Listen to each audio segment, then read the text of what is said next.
Hi, everybody. Welcome back to speech. You never know how this class is going to go. That's just the way I say that. We have about, how many people do we have even left in here? We've lost a lot over the semester. Really? I didn't think this class would be so hard. But people get in here and they just kind of fade away. Nobody that's here, by the way. Let's see. Emily's here. We know where Jacob is. He got deployed, essentially, to military training. What? I saw him yesterday. Well, he's been doing military stuff. He's supposed to come in here. Oh. But we haven't seen him. So we're calling everybody out on TV here. For those of you watching at home. I saw him yesterday. He went to the frat meeting. We'll see why. He told me he was going to some military thing. Well, he might still have to do that, but like... But he showed up at the frat thing. Yeah. See? What frat thing? Now, here's what I want to... Oh, chapter? Yeah. Now, what happened to not ratting somebody out? I don't care. Okay, so I'm coming to Emily when I need the real information about something then. Kenyon's here. Wyatt's here. What's up with the chain there, Wyatt? Is that your normal necklace? You just decided not to wear it? Keychain? You're not going to lose that, are you? Is it made out of pop tabs? Yep. What? Nice. Maddie is almost always here, so no issue with her. Things to say too. What's that? She always has good things to say. Always has good things to say. Jacob back there, he's usually here. Yeah. For some reason, he's not here. Ari brought the big cat. She brought a cat? You missed cat day? She brought a Maine Coon cat? A Maine Coon? What is that? When you say big cat, the orange... An orange one. It's like a giant orange fat cat. No! Yeah. Not... Was it a live cat? Yeah, Yes. it's alive. Yeah, Missed you all missed that? cat day. What? I'm allergic to cats, but I would have been here for that. Yeah. Was it last week? On Wednesday.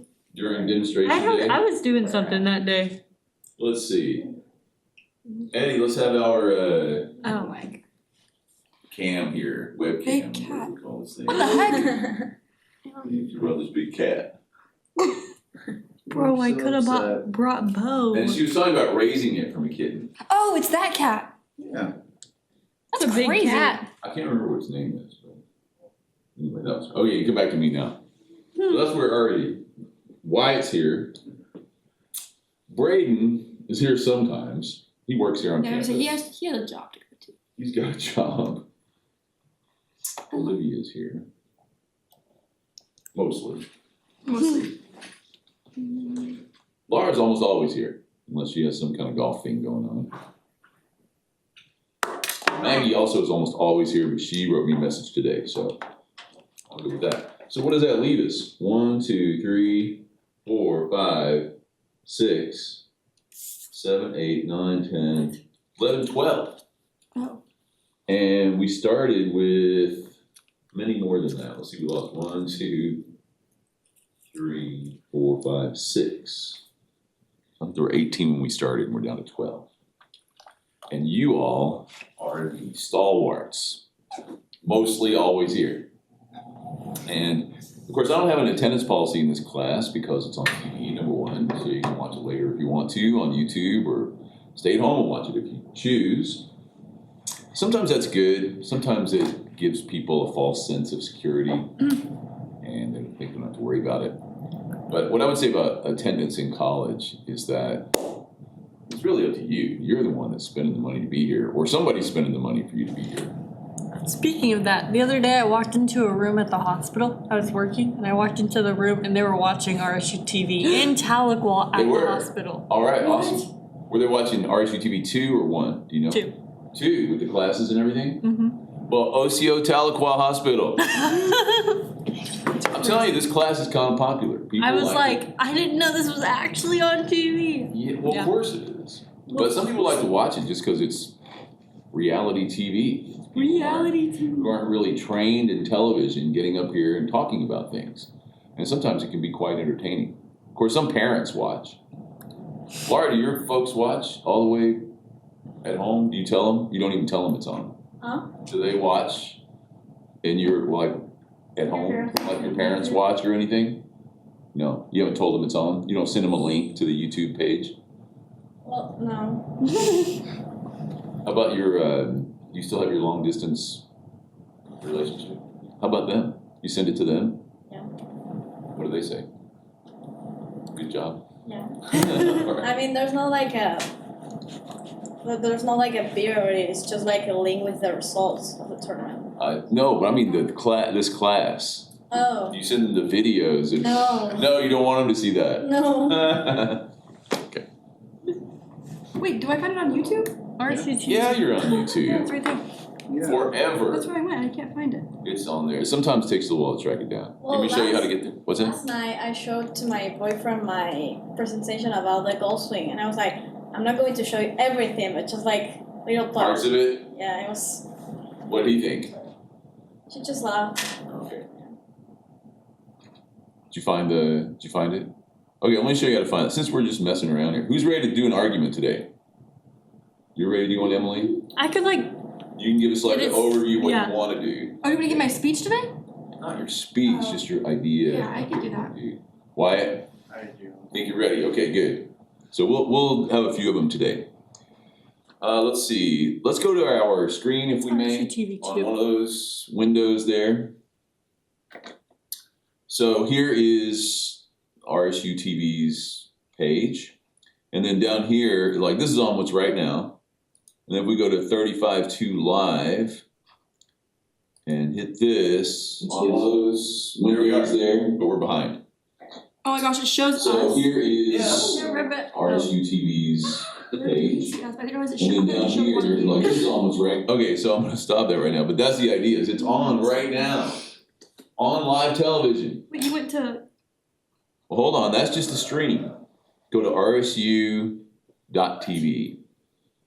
Just go to rsu.tv. I think that's, Today's a missed class on accident. I watch it. I watched it the other day. And then, but hold on here, Emily, watch what we're doing as much as you're watching what you're doing. Okay. So if you go to education here, look at Classes? the screen. Oh, okay. Eyes up there. Yes. Eyes up here. Right. Okay. Go to rsu.tv, college classes. Okay. Click on that. Ah, Then we scroll down. There I am. Dr. Foley. Speech communication. So we click on that, Classes. and then there they all are for this semester. What the heck? We're on number 15 already? We're on Yeah, 6. semester's almost over. What the heck? We only have 3 weeks left. There is no telling what I say in these videos. Oh my gosh. I'm just letting you know. That You're that's saying why stuff right Eddie now had in to them come too. out and calm y'all down from talking while other people were up here, because people could hear it in the microphones that are Oh over. yeah, I'm really bad about that. Okay, I know. Or I know. That's something that you can work on as you mature. Self-control, self-discipline. Wait, so how did you find the live stream? The watch? The live stream. rsu.tv. Yes. Just go to rsu.tv. Explore. Right? What's on? You go back up one more. Let's see if we can get there. So there's RSU TV, just your basic homepage, right? Right. And then on the right side, it shows the stream. That's what's on 35.1 right now. Oh, and we're not on it? We're on 35.2, which is right here, 35.2. See this right here? Yeah. Click on that. That will Oh. take you to the live stream. That's not the same as the archived classes where you have to go up to education and hit college classes and then go find it, I found you. okay? And you found you too. Yes. So, all that to say, as I mentioned, and most people don't really understand this at the beginning, that, you can come back to me, Eddie, that these classes are on television. They're there forever. Yikes. So it's a good idea to be prepared, but as I mentioned, it's a good opportunity for our communication students. And I don't even really have any this semester, but over the different semesters, usually we'll encourage our comm students to come in here and take this so they can have the experience of being on live TV, what that means. Some people think they want to be on television until they actually get on television and then watch themselves and hear themselves on television. And then they think, I don't want to be on television anymore. Put me behind the camera. Put me in the control room. Let me be a writer. As far as being in front of the camera, I don't want to do that. So, that's a little bit about all that. Myself, doesn't bother me at all because I've been doing it so long. And it's just part of my life to be in front of the camera or on a microphone or playing in front of people. This Saturday, I'll be presenting in front of 48,000 people on Saturday at the Boys from Oklahoma show. That's this weekend? That's this weekend? This Saturday. Do you want to take us with you? I can't take you both. I only have +1. Plus, it would be socially inappropriate for me to take you somewhere social as a teacher, so that would not work out. Dang it. So that's how that is. Gotta keep some boundaries here, right? Okay. So there's nothing more awkward than like running into That is awkward. in a social environment out somewhere in the world, Organically. organically, as they say, and you're just trying to I'm just trying to keep my. Do people actually say that? Organically? Because I say that and everyone's like No, it means not natural. online. Huh. You know, eating or hanging out with someone organically is meaning in the wild. Is what I Yeah. also say. I also say that, yeah. Yeah, as opposed to being online. But it can be awkward, and I've had that experience a couple times. Sometimes just really positive. Depends where you run into them, is what I would say. Yeah. So if it's greasers, no problem. But if it's a Honky after tonk. hours adult environment, that's where it gets a little awkward. Usually at that point I split. Doesn't happen very often, but every now and then, you never know.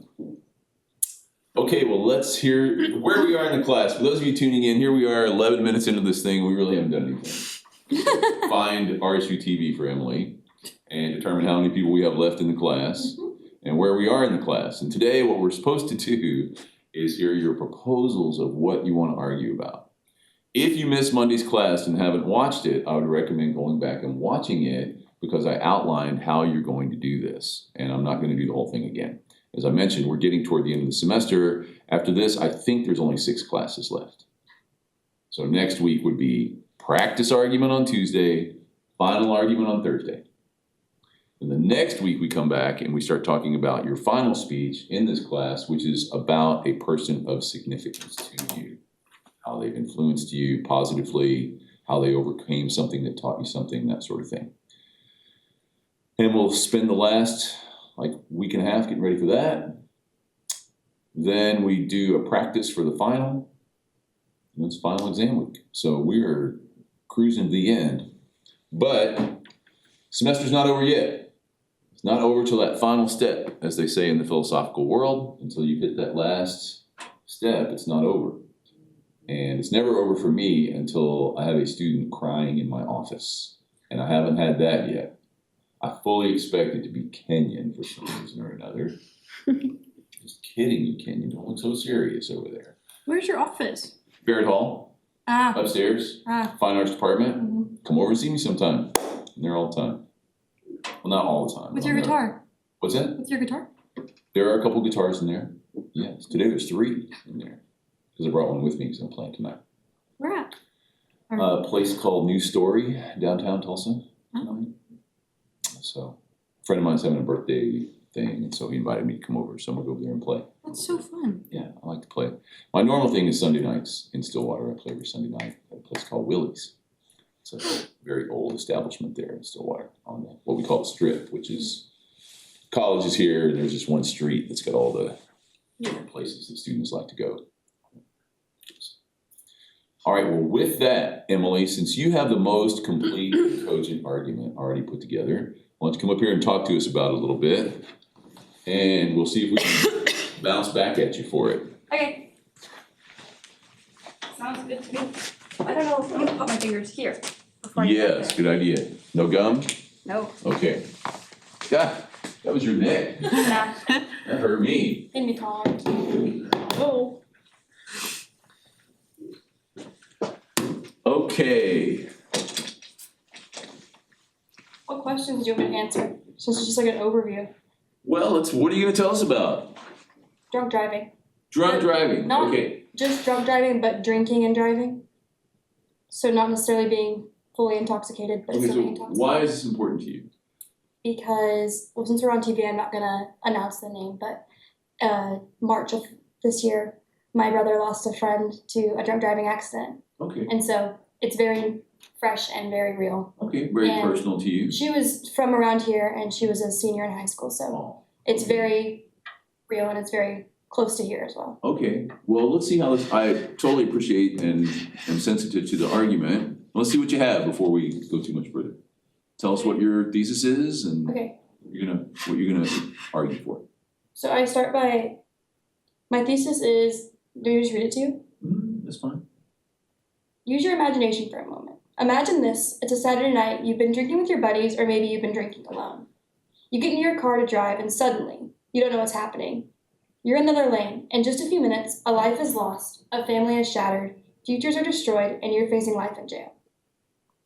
Okay, That's not the end of it. that's your attention getter. That's not the end of it. Okay, there's more. Okay, let's see. Now imagine this. You're 18 years old, a senior in high school, prom is approaching and so is graduation. You recently got accepted into your dream school. One Saturday night you're hanging out with friends, you tell your friends bye, you go home, you're driving, and then suddenly there's someone in your lane coming straight at you. Your life is over. This is not just a story, it's real. It's real families, real loss, real heartbreak. The purple I don't have my visual. The purple ribbon sitting next to me isn't a piece of fabric, it's a reminder of a life lost because of a situation just like the one I described. The story of a daughter, a friend, a cousin, a leader. And for privacy reasons, the name of this young woman I knew will not be revealed because it's being televised. Okay, I think this is a very powerful speech, a very powerful topic, sensitive, emotional. And that's one of the ways we get people's attention is via emotion. This is really important to you. And I have later in the speech, it goes into the global aspect Okay, and why it can be argued. And I have my counter argument as well. let's hear the counter argument. We live in a culture where drinking and driving is far too often normalized, but it's never used as the word normalized. People often argue that what I've stated this far by saying, I only had one drink, or I have full control, or I know what I'm doing. But science shows that even a small amount of alcohol impairs our driving. Your perception of your own abilities is often overestimated. And accidents do not discriminate, they happen anywhere to anyone at any time. The risk is real and so are the consequences. Okay, so what you're really getting at is buzzed driving is drunk driving, which is kind of an advertising campaign. But some people will say, I can handle it, I just have one beer, everything's fine. Tell me about your global context. World Health Organization reports that road traffic injuries killed 1.3 million people globally in the past year. Alcohol is a major contributing factor.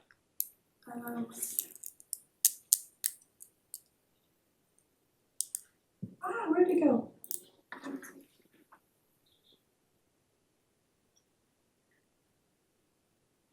Preventing drunk driving is possible, and it starts with education and awareness. Programs in schools and communities worldwide show the devastating consequences of drinking and driving.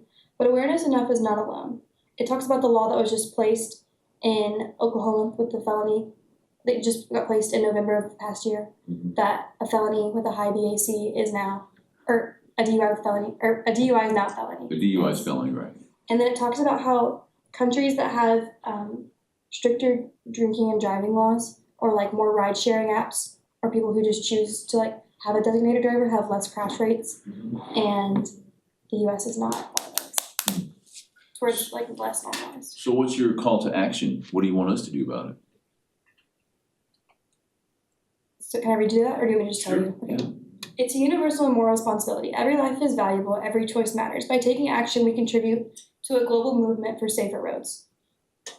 Before you get behind the wheel after drinking, ask yourself, is one drink worth someone's life? Call a cab, call a sober friend, use a ride-sharing app, choose a designated driver, or just refuse to drink and drive. Encourage your friends and family to do the same. I like the structure of this. You have the structure down. I like the attention getter. I like the emotional aspect of it. I like the way you have it organized. I like your counter argument and your response to that counter argument. Then you have a conclusion in which you encourage us to not do that, essentially. My thinking right now is, what are other elements of society or our personal lives that distract us while we are driving? Yeah.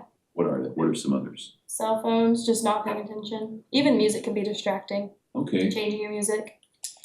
I think that's where you might be able to go and make this even stronger. Because as you've mentioned, we now have even tougher DUI laws than we had even last year at this time. But I think the cell phone thing is equal to the drunk driving deal. And or in our state, because of medical marijuana, people will also drive high. So just overall, like dangerous driving. Well, distracted driving is, I think, where you're going with this. So the drunk driving, yes, for sure. But I think that really your bigger argument is distracted driving. The drunk driving, your story is still good because that brings us in emotionally, but it's really bigger than just alcohol. So I saw a sign in Tulsa as you come through on 244. It says something like something about being high and driving. This is your sign to not drive while high, or something along those lines. And then again, I'll see other ones that say, don't, the little highway signs that they change the messages on occasionally will talk to you about cell phones and don't look at your cell phone. And there are some states that have more stringent cell phone rules than we do here in Oklahoma. For sure. Our DUI laws are strict, really strict now. But our distracted driving with cell phones is not so much. In a lot of states, it's illegal to even like accept a phone call while you're driving. Right. Now, if you get into hands-free and having your phone mounted and pushing a button on your steering wheel to answer the phone and all that, there are technological ways where you don't have to hold your phone to answer the phone and talk. And then the opposite side of that is we used to always have radios that you were messing with or pushing buttons or putting CDs in or cassettes or whatever it is that you listen to music on. So what I would encourage you to do on this one is see if you couldn't broaden it out a little bit more beyond solely DUI and to distracted driving. This is really important to me because I spend a lot of time on the road. I probably drive, easy, roughly 1,000 miles a week, 40 to 45,000 miles a year. And I'm on the highways a lot. Woke up in Stillwater this morning, had to drive, 90 minutes to get here. It's crazy. I can't So, comprehend that. but I've been doing it for a long time. I'm a very skilled and cautious driver. So I have a mount for my phone and I don't, if I can, operate it while I'm driving. So it's important to me. And we live in a car culture. You don't have a car in Oklahoma culture anyway, and you don't live in a major city where there's a bus, then you're stuck with Uber or whatever rideshare you can get, Lyft or something like that. So I think this is a good argument. It's structured well, but I think you could broaden it to distracted driving as a whole. Okay. Still use your same introduction because that's powerful, but it leads to distracted driving. And we know you might look into data like on drunk driving, like when do most accidents happen? Saturday nights at midnight, Friday nights at midnight. The weekends after midnight is the worst time to be on the highway. Because that's when people are getting out of bars and they're going to a party or something, and that's where you can run into difficulty. So, and also strategizing how you drive and where you drive. Do you always have an out when you're driving? Are you thinking about that when you're driving? It's like, if something happened right now, where would I go? In the ditch? So you take highways that are 4 lanes, or they have shoulders, or, you got some room out there, as opposed to taking the shorter 2-lane highway after midnight to get home. So I would think about that as well, being a proactive safety driver. We used to call that defensive driving, which meant you were always on the alert for what could possibly happen to you when you're driving around. And that whole idea of constantly scanning with your eyes. Last night I was coming back from the city because I was down at Oklahoma Film and Music Day yesterday at the Capitol. And then I went to this other function, then I went to see my mom, and then after I left my mom, it was about 9:30, 10 o'clock. I was coming back and they shut down I-35 to 1 lane because of some construction. And I saw the sign up there. It was like everybody had to get over. There was only 1 or 2 cars in front of me, but the one in front of me started to almost stop. And so I had to put on my brakes. Well, I'm in the so-called fast lane of I-35. So I almost stopped, going to get behind this truck, and I heard behind me all of a sudden squealing tires. But somebody's obviously not paying attention. and they had to hit their brakes or they would have run into the back of me. So I can't say whether they were drunk or whether they were on their phone or what was going on. But they obviously weren't paying as close attention as I was. Right. And they just barely stopped in time to not run into the back of me, which would have been their fault. Even if I'm stopped dead, when you run into the back of somebody, it's your fault, no matter what. Right. So I just use that as an example that this is a good subject, and I just think you should broaden it out a little bit Okay. to the whole distracted driving thing. Okay. So I think that'd be good. Okay, let's give Emily a hand. You put her under the grill up there. That was good. Emily? Make sure we Watch me do walk back to my seat. this. See there? I don't necessarily like that. Well, if you would just watch the class and you, maybe that'll change your professional attire when you come into class. That. You're wearing student attire, which is completely fine. I had chemistry before this, so it's like. That's probably, you should wear your lab coat in here. I should. Emily, way to get rid of your gum, that was very good. Glad you did that. Okay, let's hear what you're gonna tell us about. I want to talk about 12-hour shifts as a nurse. Oh, okay, Yeah. let's hear it. What do you think it's good or bad or? So I have I'll just tell you my Yeah, let's hear it. introduction paragraph because that's all I have right now and my counter argument. Okay, I have both those. Imagine me as your nurse walking into your hospital room looking completely exhausted. My eyes are heavy, my focus is slipping, and I'm trying my best to stay alert. But I just finished my third 12-hour shift in a row. Would you feel safe knowing the person is responsible for your care is running on little sleep?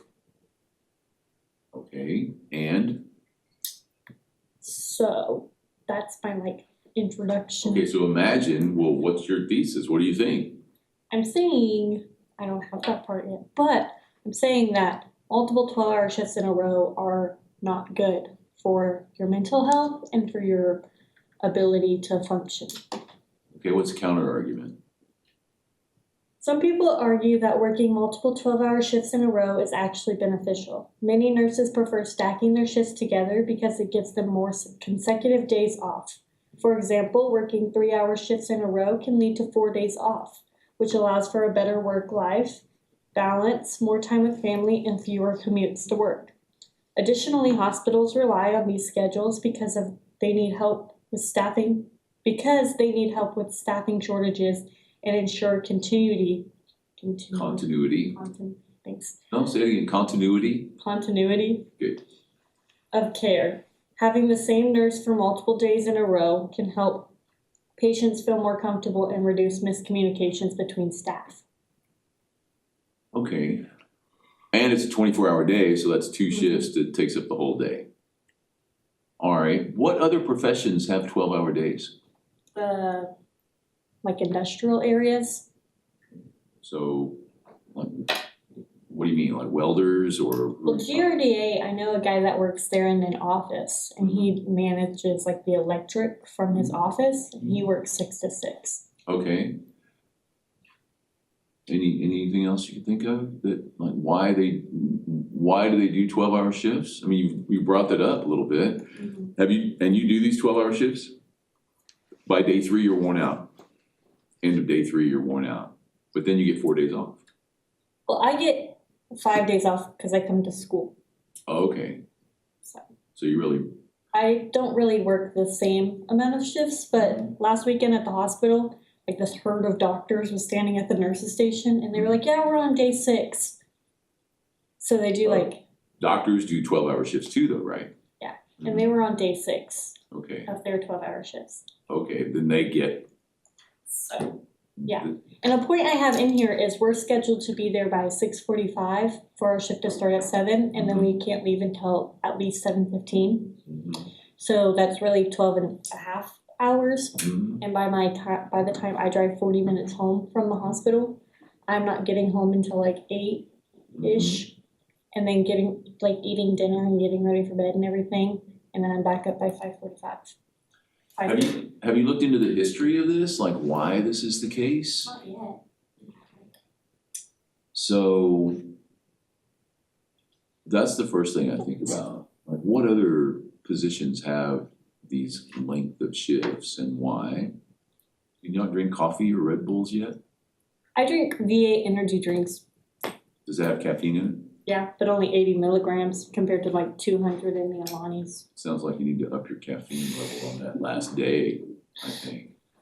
I think this is interesting because you're personally invested because you're working in this field.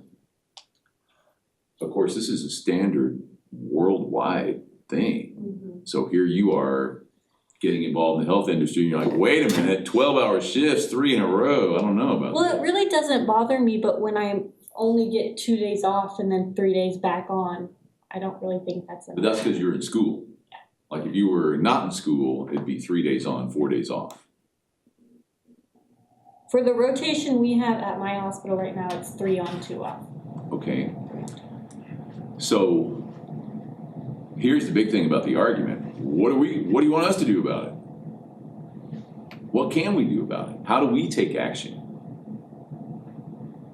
Because in the argument, persuasive speaking, you're supposed to persuade us of like Emily here is persuading us to not be on our phones, not have a couple of shots of tequila before we get behind the wheel, that sort of thing. Now, that's something we can do. But what can we do? You can call your boss. What's your number? Don't call my boss. Emily is in my class and she's not liking your 12-hour shifts. Can we? I don't mind the 12-hour shifts because I only work some. Right. So, well, that's what I'm trying to get at. Yeah. Is when you do persuasive speech, you're trying to persuade people to take some kind of action or do something one way or another.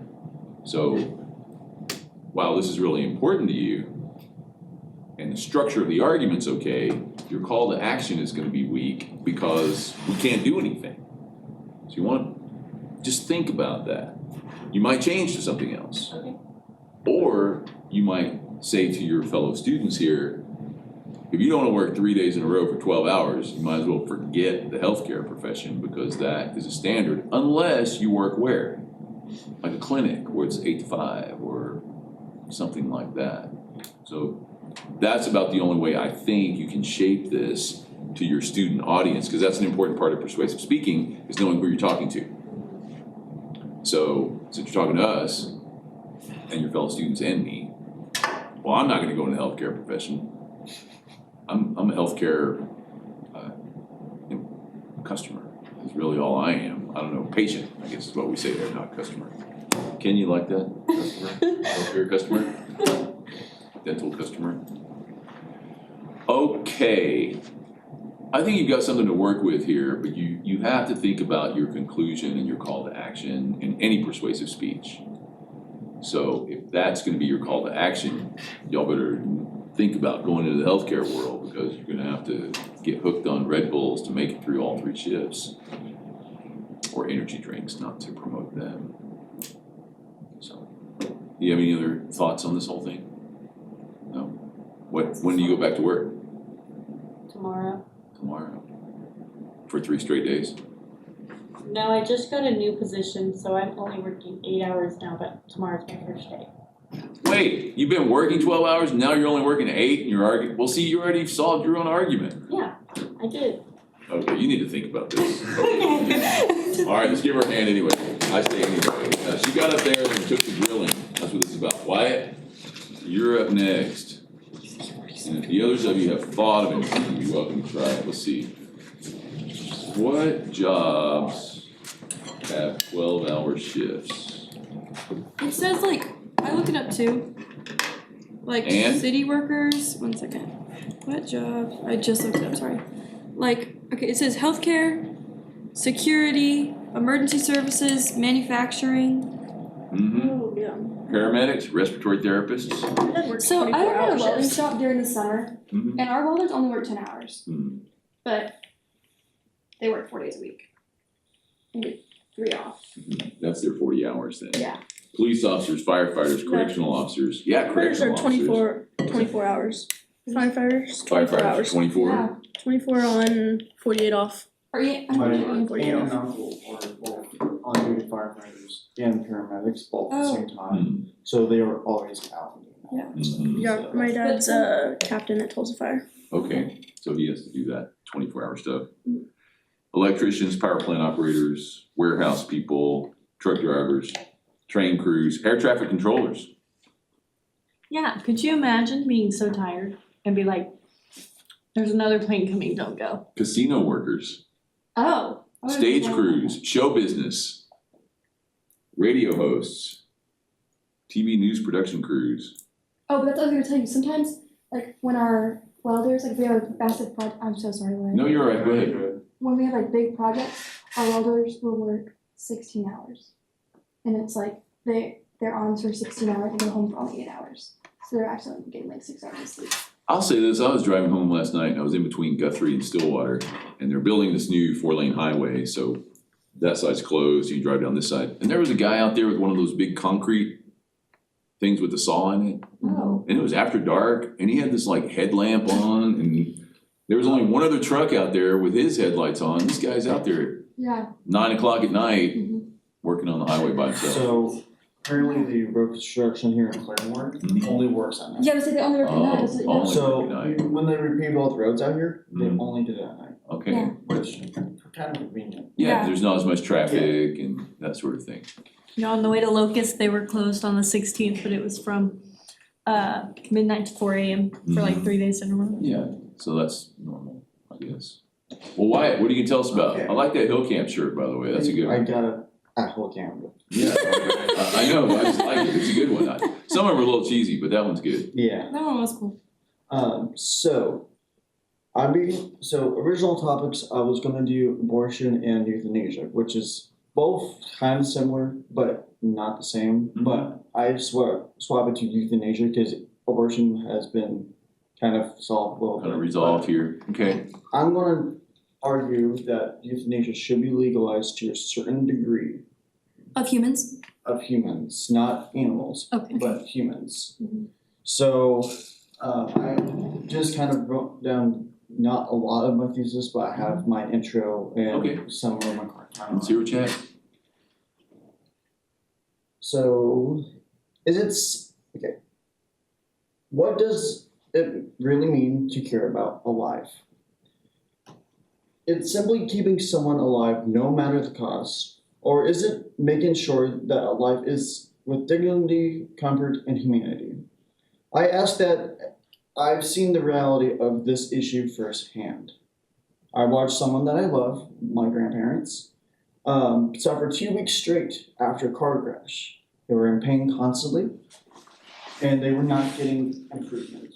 Both of their doctors said that they won't make it, and they will be kind of in pain ever since. So they were high on drugs, they were not in conscious mind. And the hardest part is just waiting for them to die, and them waiting for themselves to die because of the issues and all that. Mhm. That's how I changed my mind on euthanasia. Today I would like to talk about euthanasia. It's one of the most controversial issues with a medical induced death. And euthanasia is not legal in the United States at all, due to the fact that it might be because the patient's not there or some corrupted power. That's my intro. So my counter argument, if I can find it real quick. I do have the definition of euthanasia, if you want me to read that real quick. Euthanasia is the act of ending the life of a person who's suffering from an incurable illness or irreversible condition in order to relieve unbearable pain. But this is not about giving up a life, though, because most people think that using euthanasia is just giving up on life. It's really where you can't uncure an illness that you don't know how to cure. Like, for example, if you're on the final stages of cancer, you can't really reverse that at all. You can try to do chemo, but that might be more of unbearable pain than more. And then, like my grandparents, irreversible conditions. It is really bad to just watch them go slowly with the pain and just being drug induced. Then my let me find my counter argument real quick. Some argue that euthanasia should never be allowed, that it should be always preserve life no matter the situation. They worry about a slippery slope where rules might weaken over time. They also argue that we should focus entirely on improving pain management and end-of-life care instead. And yes, those are valid concerns, but the best medical care cannot eliminate all suffering. There are limits to what medicine can do, so the real question becomes, when someone is beyond saving, beyond healing, and beyond relief, who are we protecting by forcing them to stay? So if you just imagine if your grandparents are going through the last part of their life and they are just suffering the whole way through, you can't do anything about it. You just have to watch them. And that's what I have so far. So Do you know what countries, where is it legal? So in Canada, it is legal. Okay. So they believe that no one should be, at the end of their life, should be suffering. So they will allow 2 doctors to be, have to approve that they're not going to bounce back. And also they have to be approved by the head of the hospital. So it'd be higher management and 2 doctors that are experienced in the patient. And they have to do a whole case all over. And you think that's a good solution? Yes. But that's what I have so far. Okay, anybody have any comments or It's a really questions good about topic. that? I was just about to say that. Me and Emily were just talking about this last week. It's a really good topic. Yeah. Originally I was going to do abortion because there's a lot more on that, but I think euthanasia would be more personal with, And abortion's talked about so often, and this is not. yeah. And I think this is a good topic, and you do have a good connection to it, and I can appreciate this because of my own mother's situation, and she's not doing well and not happy. Yeah. She's not liking it, all the stuff she's having to do, and not that I want to see her do that. And she says she's not ready to kick off just yet. That's what she calls it, kicking off. And it's entirely up to the patient to accept the doctor's offer of euthanasia too. It's not mandatory, Mhm. but But it's an option. it's an option. You get to have the option either to not suffer for the rest of your end of your life, Mhm. and that's the reason why that I think that this is a good topic to cover. Yeah, I think so. A lot of people think that usually with euthanasia, it is only up to the doctors, and you can't have a say in it. That's not true. Most of the time, you have a patient-doctor agreements and stuff like that. Are you aware of Jack Kevorkian, Dr. I have Kevorkian? heard of them. I'd look his name up because he was the American doctor who tried to get all this going, and even, I believe, helped a couple of people, and then I believe also had some legal issues as a result of that. So you might just look up his name, because he was an early American advocate. I say early, meaning 30 years ago, for this whole process. So you might look up his name. Okay, I think it's gonna be a good one. I'm looking forward to that. I'm not looking forward. Go ahead, Emily. This is just, I don't really know, but it might be useful to clarify this between, the euthanasia and assisted suicide. Because they're both legal in many countries, Yeah, they but they're are. similar So- but very different at the same time. So last year, Mhm. you know Ozzy Osbourne, right? Right. He had assisted suicide. Correct. If you didn't know that, it has happened last year. That's why that most of suicide booths, because there is suicide booths in certain countries, they have been removed because of that. And Oh. yeah, it's a whole different thing. But I think that it is different topics, but I think that euthanasia should be more aware of and could be an option for people that are uncurable Or or terminal. terminal. Mhm. So that's what I Good. Okay, I like that. Anybody else? Want to give it a shot? What do we have here? Yeah, 4 it's minutes. just not Okay, I think I can fill solid. that up.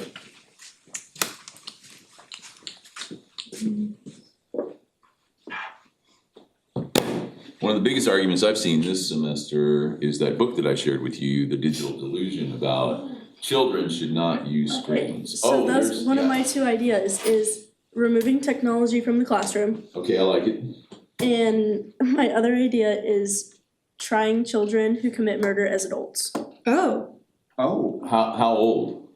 Like 10 and up, Okay. because it's Do you have typically any the. connection to that?